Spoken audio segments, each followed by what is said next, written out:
Right form of ভার্বের এই ক্লাসে তোমাদেরকে স্বাগতম। বোর্ড পরীক্ষা অথবা চাকরিতে যদি 1 মার্ক কমন পেতে চাও তাহলে এই ক্লাসটা তোমার জন্য। আজকের এই ক্লাসে তোমাদের সামনে দারুণ একটা রাইট ফর্ম অফ ভার্বের রুলস নিয়ে এসেছি, সাথে তোমাদের শর্টকাট একটা টেকনিক নিয়ে এসেছি, যাতে তোমরা একবার দেখলেই রাইট ফর্ম অফ ভার্বের এই নিয়মটা একবারেই সমাধান করতে পারো। চলো দেখি। হোয়াইলের পরে ভার্ব থাকলে হোয়াইলের রুলস, হোয়াইলের পরে যদি ভার্ব থাকে তাহলে ভার্বের সাথে কি দিব আমরা? আইএনজি। সরাসরি হোয়াইলের পরে যদি এখানে যদি আমরা হোয়াইল দেখি, তারপরে যদি ভার্ব দেখি, ভার্বের সাথে কি দিব? আইএনজি দিব। হোয়াইলের পরে যদি সাবজেক্ট থাকে, হোয়াইলের পরে যদি সাবজেক্ট থাকে তাহলে ওয়াজ ওয়ার, তারপরে ভার্বের সাথে আইএনজি। তাহলে দুটো নিয়ম আমরা মনে রাখতেই পারি। হোয়াইলের পরে ভার্ব থাকলে ভার্বের সাথে আইএনজি, আর হোয়াইলের পরে যদি সাবজেক্ট থাকে তাহলে কি দিব? ওয়াজ ওয়ার প্লাস ভার্বের সাথে আইএনজি। দেখো তো আমরা পারি কিনা।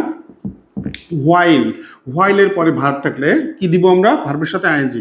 তাহলে হোয়াইলের পরে যদি ভার্ব থাকে তাহলে ভার্বের সাথে আইএনজি কি হবে? রিডের আইএনজি কি? রিডের আইএনজি হলো রিডিং। উত্তর কি হবে? While reading I was called.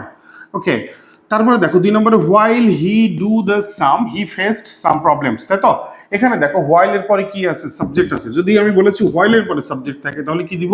ওয়াজ হয়, তারপরে ভার্বের সাথে আইএনজি। তাহলে কি হির পরে কি হয়? ওয়াজ হয়। তাহলে হি ওয়াজ, while he was doing, উত্তর কি হবে? was doing। উত্তরটা was doing। তাহলে আমরা পুরো সেন্টেন্সটা যদি বলি তাহলে কি লিখবো? while he was doing the sum he faced some problems। Alright, তারপরে দেখো while এর পর সাবজেক্ট আছে। যদি while এর পরে সাবজেক্ট থাকে তাহলে was আর ভার্বের সাথে আইএনজি দিব। তাহলে আমরা উত্তর কি লিখবো? while এর পরে যদি বিয়ে থাকে তাহলে আমরা উত্তর লিখবো হলো I এর পরে was হয়, I was coming। তাহলে আমরা পুরো বাক্যটা যদি পড়ি তাহলে কি লিখবো? while I was coming here, I met him।